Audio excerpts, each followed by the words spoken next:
Muy buenas noches. Tuvieron que pasar más de 3 años para que la excomisionada presidenta del Instituto Veracruzano de Acceso a la Información y Datos Personales, Yoli García, fuera liberada. El año pasado le conté aquí que a pesar de ser sometida a una cirugía del corazón, la mantuvieron en prisión. Su esposo, Adán Armenta, describió entonces el maltrato que Yoli enfrentaba en detención. Ahora, aunque el proceso en su contra continúa, logró que cambiaran la medida cautelar de prisión preventiva justificada a prisión domiciliaria. Esto durante el próximo año. Yoli García lleva casi 2 años presa y sin sentencia en Veracruz, el estado de las injusticias carcelarias. Yoli es una abogada reconocida, exfuncionaria federal y local, acusada de supuestamente haber nombrado de forma irregular a miembros de la Contraloría del Instituto de Transparencia Local. Una acusación que no amerita prisión preventiva. Ha sido sometida a maltrato y humillación. Hace unos días se difundió una fotografía suya en una cama de hospital donde se sometió a una cirugía cardíaca. Aún convaleciente, la tenían ahí, esposada e incomunicada. Se han ensañado mucho con ella. No es una cuestión ya de perspectiva de género, sino una hazaña ya de violación directa y abierta de los derechos humanos de Yoli, a su dignidad, a su honor, y en la afectación, por supuesto, que está teniendo su imagen. Le tienen prohibido hablar por teléfono, no tiene ninguna comunicación con nadie. Desde que llegó el nuevo gobierno al estado de Veracruz, nunca hubo una apertura al diálogo con los comisionados del instituto. El Instituto Veracruzano lo obligó a entregar información y creo que de allí empezó la debacle del instituto. La autoridad federal ordenó que se le hiciera una revisión de medida cautelar y se le pusiera otra medida cautelar que no fuera prisión. Eso continúa, Yoli García tiene 3 procesos penales vigentes y en este último proceso donde la medida cautelar estaba sostenida nada más, los otros 2 ya se le había modificado.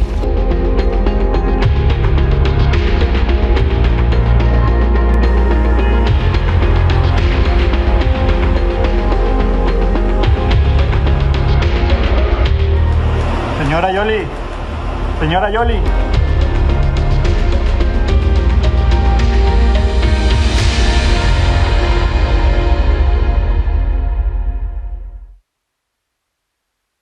Saludo a Yoli García y qué gusto saludarla ya en su casa, Yoli. 3 años, 4 meses después de haber sido detenida. Entiendo que el proceso sigue, pero al menos ya se quita esta medida excesiva desde el inicio. Sí, de hecho, déjame comentarte que nosotros tuvimos que combatir 3 medidas de prisión preventiva porque los procesos que han iniciado, primero iniciaron uno en donde me fijaron prisión preventiva justificada. Al año me abrieron una segunda carpeta donde también me pusieron prisión preventiva justificada, pese a que yo ya estaba interna en el Cerezo de Pacho Viejo. Un año después me abrieron la tercera carpeta donde también me pusieron prisión preventiva justificada. Entonces, durante todo este proceso nosotros tuvimos que vencer 3 prisiones preventivas diferentes, además de un tema de salud bastante delicado, como ustedes saben, y pese incluso al tema de salud, se habían negado a concederme el arraigo. Hoy ya después de 3 años, 4 meses, como lo mencionas, logramos a través de la última sentencia de un juez federal que me quitaran la prisión preventiva justificada y pues les dio libertad en plena jurisdicción para que ellos determinaran cuál medida aplicar. Y fíjate que nuevamente imponen una medida que en nuestro concepto también es desproporcional porque me dieron el arraigo en mi casa, pero ponen que no puedo salir de mi casa, pero además no puedo salir del estado y además tengo que garantizar una fianza de $500,000 pesos y todo esto lo basaron en un análisis de riesgo que hace una unidad de la Fiscalía que hicieron desde la primer carpeta y ellos alegan, por ejemplo, que pues yo gozo de un sueldo entre 60 y 100 mil pesos cuando tiene más de 3 años que no obtengo un peso de salario. Ellos alegan, por ejemplo, que tengo familia en la Ciudad de México porque pues ahí tenía su asiento mi señora madre cuando mi mamá lamentablemente falleció hace más de 1 año. Alegan, por ejemplo, que tengo vigentes visas para China y Canadá y Estados Unidos y mi pasaporte, cuando el pasaporte se entregó hace más de 2 años en a la fiscalía durante otro proceso y pues las visas que yo tenía pues eran de carácter temporal. Alegaron también que mi salud es excelente cuando yo no he sido dada de alta. Yo sigo en tratamiento. La verdad es que lo que me pasó fue pues complicado. Aparte tuve 3 recaídas cuando regresé del hospital al Cerezo por pues falta de cuidados adecuados. Tuve que salir 3 veces por urgencias y la fiscalía dijo que me habían atendido súper bien, que siempre había estado yo bien cuidada y le dije, pues no me han dado de alta, yo todavía tengo que dar seguimiento. Incluso les comenté que yo en este mes de agosto tengo cita el 2 para análisis de seguimiento, el 7 para ver a mi cardiólogo, el 14 para ver al nefrólogo porque he tenido problemas de presión muy baja, el 21 para ver a nutrición porque yo tengo que seguir una dieta muy específica porque la vitamina K que está en muchos vegetales verdes choca con mi anticoagulante y tengo que tener muchos cuidados en lo que como para evitar que esto pase y que pueda afectar mi salud. Entonces, no estoy dada de alta, no estoy al 100% en mi salud y pues nos pareció que las afirmaciones que se hicieron en la audiencia pues fueron a la ligera y con base en datos que tenían desde 2019. ¿Sigue siendo la misma acusación, ese nombramiento al interior del Instituto Veracruzano de Acceso a la Información? Por cierto que le ayudaron al Contralor a hacer un nombramiento que no solamente aprobó usted, sino aprobaron los demás comisionados del instituto. ¿Ese sigue siendo la causa, digamos, la manera en que se dio ese nombramiento de funcionarios al interior del IVAI? Sí, la primera carpeta fue abierta por eso, porque el entonces Contralor, que ya también fue destituido, ya también está siguiéndose un proceso penal en su contra, que abrió el propio Instituto Veracruzano de Acceso a la Información. Nosotros no tuvimos nada que ver ahí. El Contralor nos acusaba de que nosotros lo nombramos sin tener atribuciones para ello. Esa es la primera carpeta, que no ameritaba prisión preventiva, incluso de acreditarse, incluso eso podría dar lugar a una sanción administrativa más que un delito penal. Después, la segunda carpeta que abrieron es porque él nunca pudo nombrar y nunca se pudo integrar adecuadamente al órgano interno de control. Eso es, la segunda carpeta se contrapone con la primera, porque en la primera dice, ustedes nombraron a los que integraban el órgano, y la segunda dice, como ustedes no me dieron el presupuesto, yo nunca pude nombrar al personal, nunca se integró adecuadamente.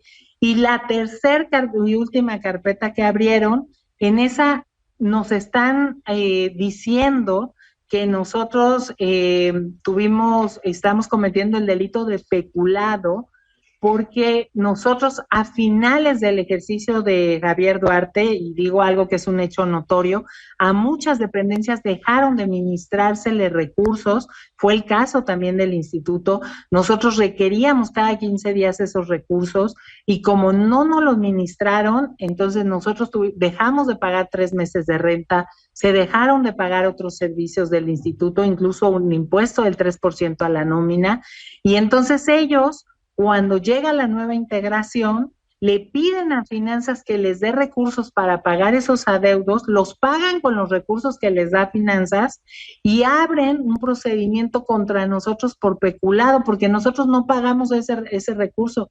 Cuando nosotros tenemos más de 2 años de oficios cada 15 días a Finanzas requiriendo ese dinero, y cuando incluso nosotros presentamos una denuncia penal contra el entonces secretario de Finanzas por la falta de entrega de esos recursos, por incumplimiento de un deber legal, carpeta que nunca caminó, que nunca se hizo nada. Tuvimos que haber hecho uso indebido de ese recurso en beneficio de nosotros, y si nunca recibimos el recurso, no sé cómo nos pudimos haber beneficiado. Lo que se ve con todo esto, pues que sigue siendo una represalia de parte de la administración local, del gobernador, si se puede decir así, ¿no? Con ayuda de la fiscalía, una represalia por decisiones que se tomaron en el instituto para obligar a la autoridad a dar información, ¿no?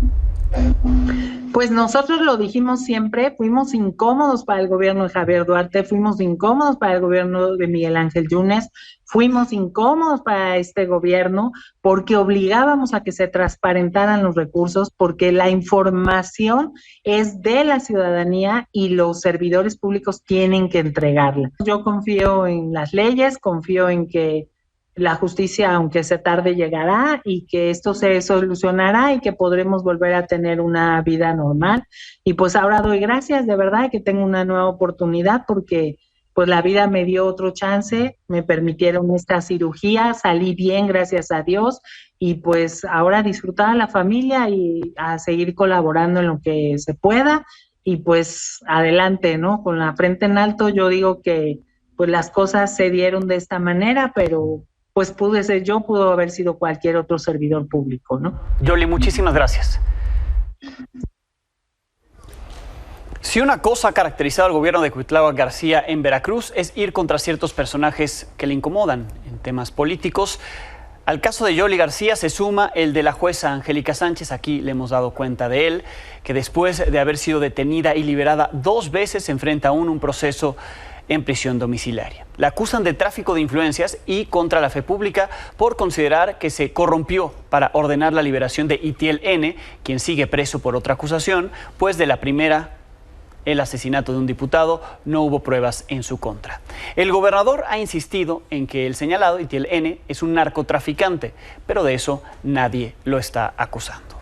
Al de la jueza Angélica Sánchez se suma el del caso de José Manuel del Río Virgen, secretario técnico de la Junta de Coordinación Política del Senado, a quien en el 2021 la Fiscalía de Veracruz detuvo por su presunta participación en el homicidio de René Tobar, entonces candidato a la alcaldía de Cazones de Herrera.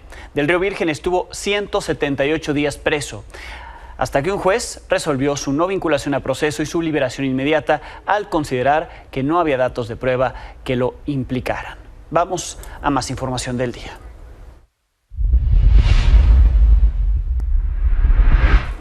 El presidente Andrés Manuel López Obrador volvió a hablar de la senadora Xóchitl Gálvez, a pesar de las medidas cautelares que el INE ordenó para que evite pronunciarse sobre procesos electorales y aspirantes, a favor o en contra. Ahora insinuó posible conflicto de interés porque de los documentos que dice le hicieron llegar se desprende que los contratos firmados por las empresas de la senadora, la mayoría, dijo, se ejecutaron en la alcaldía Miguel Hidalgo, que ella gobernó del 2015 al 2018.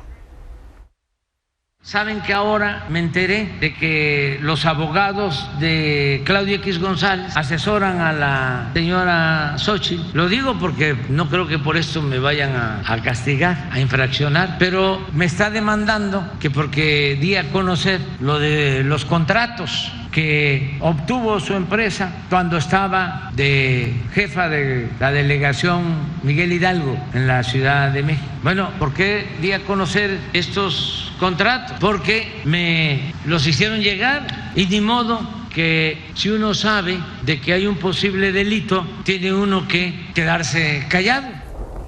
La aspirante del Frente Amplio por México le respondió e informó que sus abogados presentarán denuncias complementarias contra el presidente por estas 3 nuevas menciones hacia su persona.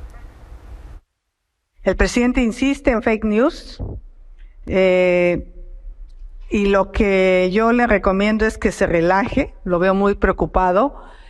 Y como dijeron los abogados, confesión de parte, relevo de pruebas. Hoy el presidente acaba de confesar que tuvo acceso a la información fiscal, al secreto fiscal, bancario y financiero, y lo hizo público. Vamos a seguir trabajando, no me va a distraer el presidente de mis actividades. Mis abogados estarán presentando denuncias complementarias el día de hoy por esta mención en la mañanera. En la conferencia mañanera le preguntaron al presidente sobre las revelaciones de la Agencia Antidrogas de Estados Unidos, la DEA, sobre la presencia y poderío mundial de los cárteles mexicanos de Sinaloa y Jalisco Nueva Generación, como que en conjunto tienen más de 44,000 efectivos en 100 países. López Obrador aseguró que esta información no le ha sido compartida a México y descartó que haya sido abordado durante las reuniones en la materia que la asesora de seguridad de la Casa Blanca, Elizabeth Sherwood Randall, tuvo en México esta semana. Por cierto, mientras México sigue sin tener más información como esa de los cárteles que operan en el país y en muchos países del mundo, el Senado de Estados Unidos aprobó una ley para expropiar y usar los bienes decomisados en ese país a integrantes de cárteles mexicanos que trafican fentanilo. Esta ley incluye nuevas sanciones contra el lavado de dinero a quienes participen en la cadena de suministro de esa droga mortal. En México, Gustavo Darwin Aguirre, un anestesiólogo sujeto a proceso por recibir y poseer fentanilo y otras sustancias de uso médico, denunció ser víctima de un abuso por parte de las autoridades al argumentar que las sustancias que le aseguraron eran para su práctica médica. Por ello, este viernes hubo marchas de apoyo en distintos estados del país. Aquí los detalles.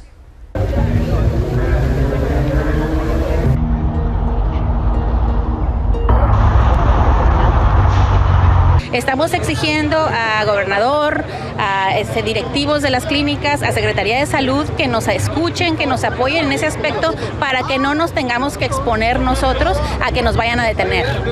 Desea que esto avance, que se haga justicia, porque no es posible que se dé un trato inhumano tanto a él como a sus hijas. Están violentando sus derechos, son menores de edad. Y los sacaron del hogar, están sin hogar. Exigimos se garanticen sus garantías individuales, se respeten sus derechos humanos, se les escuche, se les respete. Tenemos libertad de trabajo, es un trabajo honesto como lo marca la Constitución.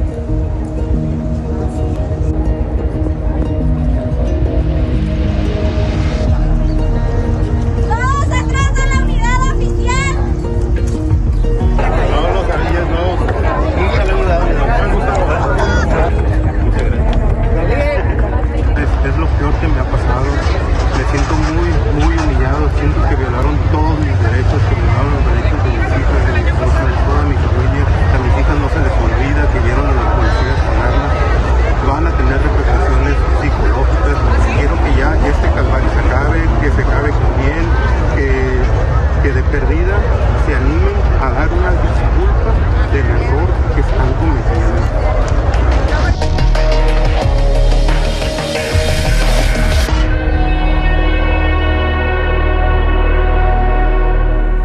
Fuentes judiciales confirmaron que efectivamente la Fiscalía General de la República inició una carpeta de investigación contra el médico por su probable comisión del delito contra la salud en la modalidad de transporte. Elementos de la Agencia de Investigación Criminal, junto con el Ministerio Público Federal, fueron los que ejecutaron una orden de cateo en el domicilio donde le aseguraron ampolletas. Tenían fentanilo, efedrina, morfina y delta 9. Para los cuales, según la FGR, no cuenta con permiso el médico de COFEPRIS, un permiso que es necesario. Tampoco cuenta con recetarios especiales, los mismos que el médico tramitó, pero que le negaron, según lo que revelan las fuentes judiciales. Supuestamente por no reunir los requisitos establecidos, es que no tenía ni el recetario ni los permisos. Lo que no queda claro es cómo se inició esta investigación que motivó la orden de cateo a través de la cual encontraron los medicamentos. Sobre los casos de mexicanos desaparecidos en el extranjero que esta semana le presenté, siguen sin ser ubicados. Los familiares de María Fernanda Sánchez Castañeda, la joven que desapareció el 22 de julio en Berlín, en Alemania, emitieron este comunicado. Ahí expresan su agradecimiento por el apoyo, tanto fuera como dentro de México. Mantienen el contacto con las autoridades de México en Alemania, es decir, con la representación de la embajada, y pidieron que la difusión continúe. En entrevistas radiofónicas, Javier Sánchez, el padre de la joven, dijo que desconocen aún las líneas de investigación que las autoridades alemanas tienen porque no se las han compartido. También en el extranjero, una mexicana fue víctima de violación multitudinaria. Ocurrió en París, en Francia. Esto se informó luego de darse a conocer que la Fiscalía de la capital francesa capturó a 2 presuntos responsables. Según medios locales, hay otros 3 hombres implicados que siguen prófugos. La joven de 27 años salió a dar una vuelta por la Torre Eiffel entre la noche del miércoles y la madrugada del jueves. Ahí fue abordada por sus agresores, que aprovecharon que estaba sola y que no hablaba el idioma.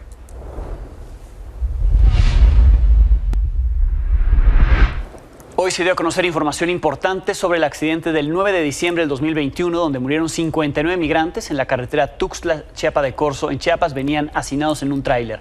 En México vincularon a proceso al conductor de ese tráiler y a 2 de sus cómplices. En Estados Unidos se informó que en México se detuvo a 2 traficantes más relacionados con esos hechos. Se trata de Ricardo Álvarez, alias El Cherokee, y Luis Humberto Domínguez, alias Don Luis. Hay una delegación estadounidense de este cuerpo que es transnacional, desplegada en Chiapas. Están buscando a un par de traficantes más para tener a todos los responsables detenidos. México instalará campamentos para refugiados en el sur en la frontera sur, es decir, en Chiapas, como parte de acuerdos alcanzados en las reuniones de la delegación de funcionarios de Estados Unidos y de México esta semana.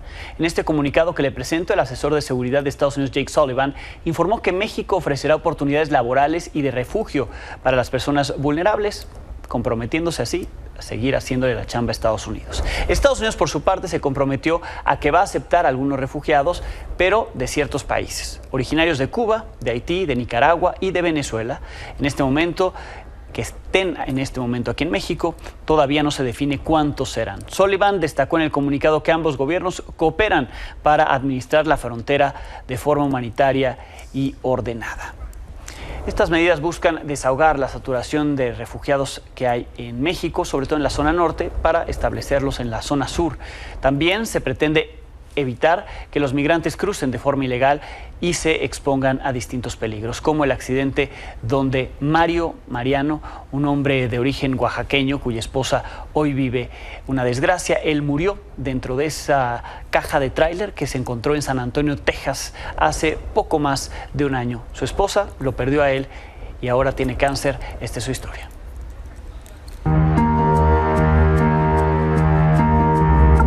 Hace un año, Luz perdió a su esposo. Mariano Santiago Hipólito, originario de Tuxtepec, Oaxaca, murió asfixiado con 52 migrantes más dentro de la caja de un tráiler que fue abandonado por el chofer en Quintana Road, una vía al sur de San Antonio, Texas. Su viuda ahora vive otra tragedia. Tiene cáncer de mama con metástasis en huesos y pulmones. Está en fase terminal. Necesita ayuda.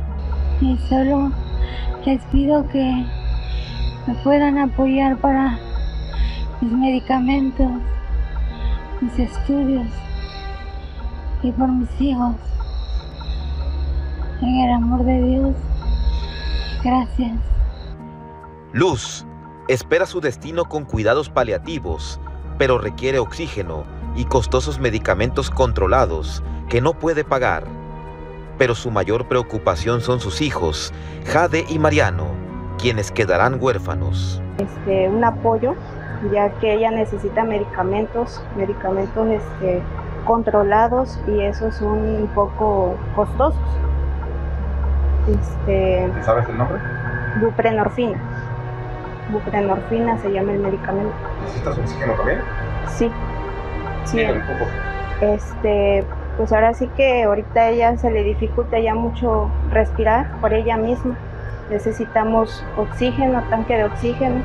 Si usted desea ayudar a que Luz tenga una mejor calidad de vida y pueda dejarle algo de dinero a sus hijos, puede hacerlo con un donativo a la cuenta que aparece en su pantalla, a nombre de Alondra Cuevas Remolino.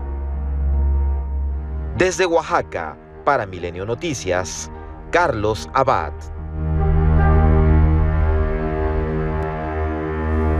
Pausa y volvemos.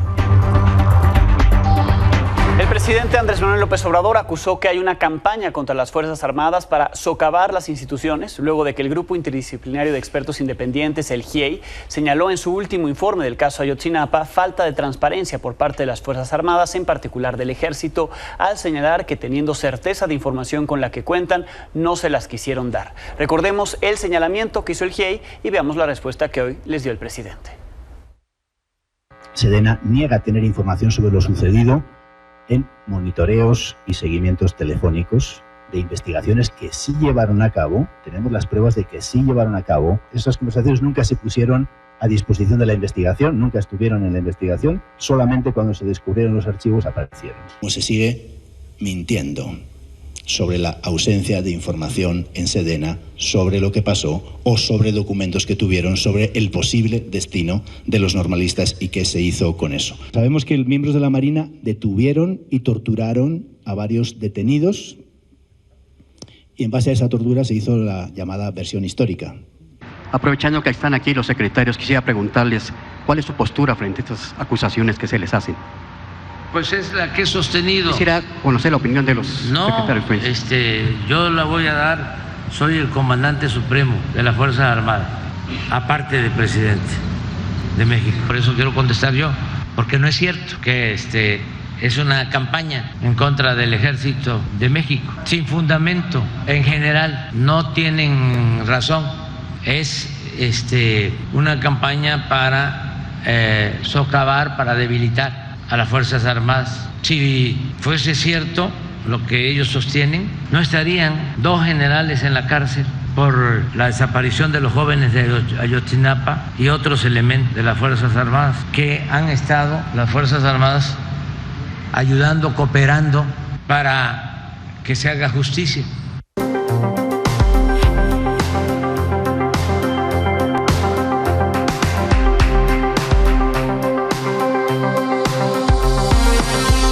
Paola Zavala, Leticia Bonifaz, bienvenidas. Del dicho al hecho en este último reporte del GIEI y lo que ha generado. Pau.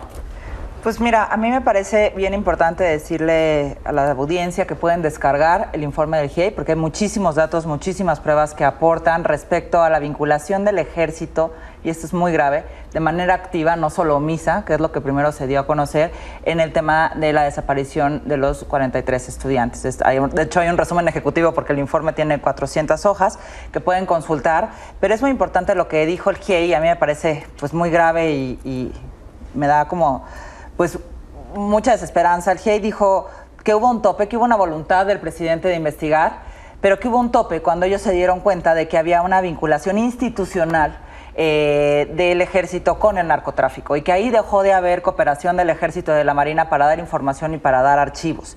Y que en efecto hay 2 generales en prisión y algunos otros miembros del Ejército, pero que no se puede, y esto hay que subrayarlo, buscar los temas de red criminal, investigando a 2 o 3 personas sueltas, ¿no? Esto se trataba de investigar la red criminal que hay con el Ejército, con el crimen organizado, y que para esto no hubo ninguna apertura. Y también señalaron que estas personas están vinculadas a delitos como homicidio, como portación de armas, como delitos contra la salud, pero no desaparición forzada, ¿no? Porque la desaparición forzada incluye, desde luego, que el Estado tenga que asumir responsabilidad en esos delitos. Y eso me parece, pues eso, muy desalentador. ¿Dónde se topó la investigación? Otra vez que qué intereses se están defendiendo. Yo creo que la criminalidad y esta guerra deja grandes beneficios a personas del Estado y por eso se siguen haciendo estas redes de complicidad. Y finalmente decir que, y me parece bien importante señalarlo, Cienfuegos en televisión abierta, también lo pueden encontrar en internet, dijo en varias entrevistas que el Ejército no había tenido nada que ver, y subrayo, nada que ver en la desaparición de los normalistas, que la Fiscalía General de la República ya había hecho su investigación y que no había encontrado un mínimo de pruebas en contra del Ejército. Después esta persona fue investigada por la DEA, ustedes recordarán, el gobierno de México, por conducto de Marcelo Ebrard, hoy candidato a la presidencia, buscó traerlo acá, y acá hicieron lo que nunca, una investigación express de una semana, y el fiscal jefe Spanero lo sacó, dio por terminada la investigación. Entonces, pues si la GIEI está diciendo que sí hay, aquí mintió, alguien está mintiendo y tendríamos que tener pues algún responsable. Leti. Pues a mí me parece muy importante lo que Paola dice, de que podemos, cualquier persona, revisar todo el informe.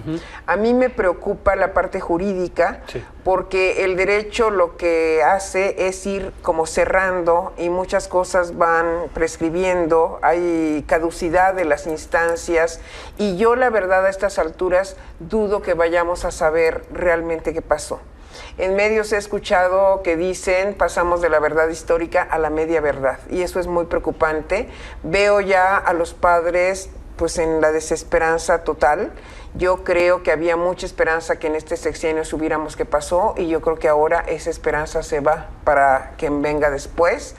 Y no creo que vayamos a tener jurídicamente, repito, una claridad respecto de lo que pasó, porque se ha manejado tanto, los expedientes son inmensos, nuevos hechos, cómo se reabre, cómo no se revisa 2 veces el mismo delito, pero coincido con Pau que el tema de desaparición forzada no está ni siquiera iniciado. Sí, ahora, para llegar a la verdad, que cada vez se antoja más complicado, parece que son investigaciones tras investigaciones buscando darle la vuelta a la investigación anterior. Se hizo una investigación en la Procuraduría, se hizo también en la CNDH con la gran recomendación que está ahí, que dejó muchas pistas ahí y que algunos las siguen en la oficina de Encinas, el GIEI, pero no dicen que las están siguiendo porque entonces darle vuelo a esa recomendación. ¿Cómo sí llegar a la verdad? ¿Todavía hay posibilidades, Pau? Yo no las veo. Yo creo que sí hay una cuestión estructural del Estado justamente de dividir carpetas en distintas autoridades. No veo voluntad política. Lo que se sintió ese día en el Centro Cultural Tlatelolco, donde el GIEI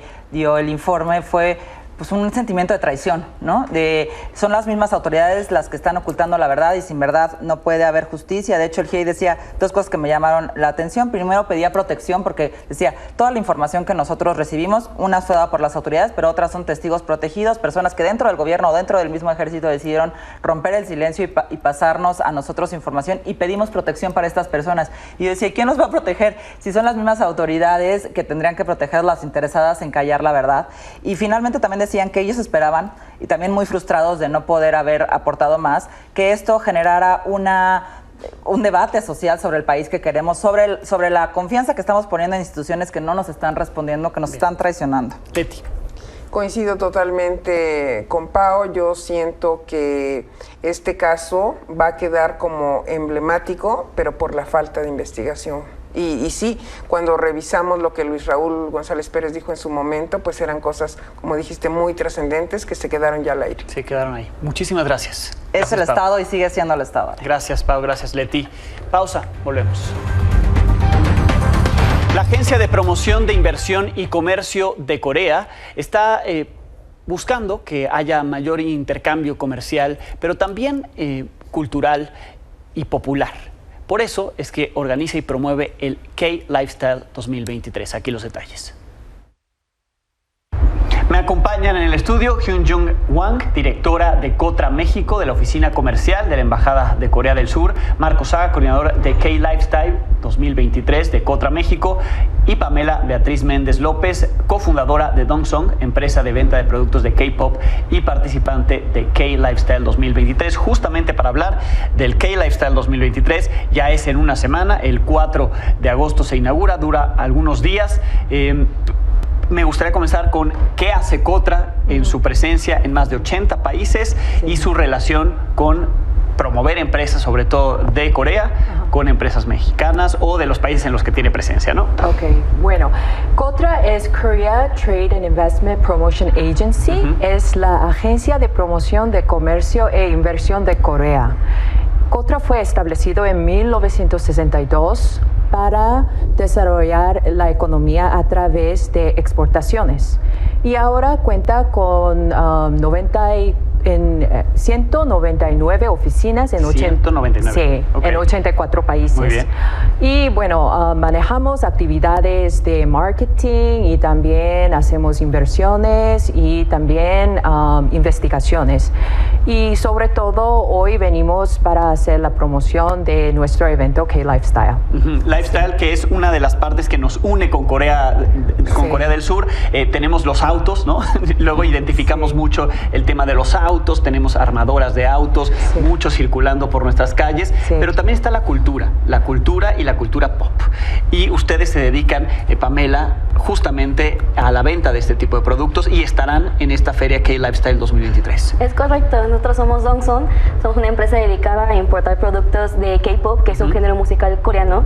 Ya tenemos un total de 3 años en el mercado, contamos con tienda en línea, presencia en línea, y también tenemos una tienda física ubicada en Insurgente Occidente Sur. De hecho, aquí traigo un poco de los productos que puedes encontrar en la sucursal, que son elementos esenciales para el tema del K-pop, y vamos a estar presentes en este bazar y vamos a estar ahí los 2 días. Que es todo un fenómeno, ¿no? El K-pop. ¿Qué tanto se escucha y se ve acá en México? La verdad, bastante. Sí. Yo, que también soy fan de todo este género, yo empecé a ser fan en el año 2018, que eran muy pocos. Yo creo que de aquí al 2018 a la actualidad, que es 2023, es inmenso. En nuestras redes sociales tenemos aproximadamente casi 100,000 seguidores, que además de ser de México, también pues de todo Latinoamérica, y ha sido impresionante todo el crecimiento que hemos tenido desde nuestra apertura, que fue hace 3 años, que de hecho hoy es nuestro aniversario, hoy cumplimos 3 años de estar ya al aire. Es impresionante el crecimiento que ha tenido el K-pop aquí en México. ¿Qué tipo de productos tienen ustedes? Bueno, en el K-pop algo basiquísimo, que son los discos, los álbumes, que son como los que tengo aquí, que son de 2 grupos importantísimos actualmente, Stray Kids y New Jeans.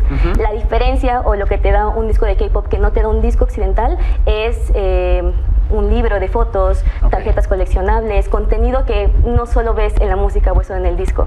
Y otro elemento súper importante son las lightsticks. Es una lámpara a la cual tú como fan te representas, que eres parte de ese fan club, y lo ocupas mucho para cuando quieres animar a tus artistas, ya sean en eventos presenciales o eventos a distancia. Eso lo llevan a los conciertos, entonces. Es correcto. Sí, de hecho esta la ves personalizada porque es mía, y está todo lo que ves, todo lo que una fan de K-pop debe tener. Y el K-pop involucra no solamente la música, los artistas y demás, sino toda esta cultura que hay alrededor. Claro, o sea, desde toda la cultura, desde todo la música, las enseñanzas que te dan, porque no solamente es música, hablan de muchos temas, sobre muchas importancias de la sociedad. Entonces no es solo la música o algo que te escuches en otro idioma. Esto es el mensaje detrás de amor propio o de las problemáticas sociales que hay actualmente. Marco, ¿qué veremos en K-Lifestyle 2023? Pues parte de esto es una de las partes más importantes que van a poder ver en K-Lifestyle, que es el K-pop, pero no nada más la parte K-pop, sino también K-food, que es toda la comida coreana, digamos ramens, tteokbokkis, dulces coreanos. Y ahí podremos comprar y consumir. Exactamente, podrán comprarlos y consumirlos. Y también K-beauty, que es uno de los temas más importantes hoy en día también, que destacan desde Corea, a la par del tema automotriz, del K-pop y de todos los demás temas. Es uno de los temas más importantes. Y justo K-Lifestyle es eso, es la intención de poder acercar la cultura coreana a México.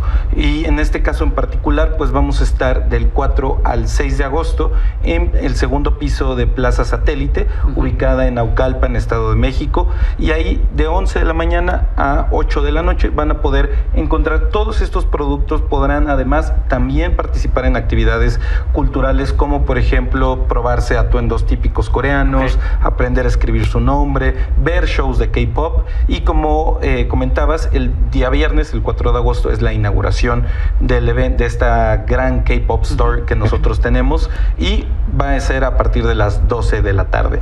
¿Qué esperan lograr con esto en materia de negocio, en materia de intercambio comercial?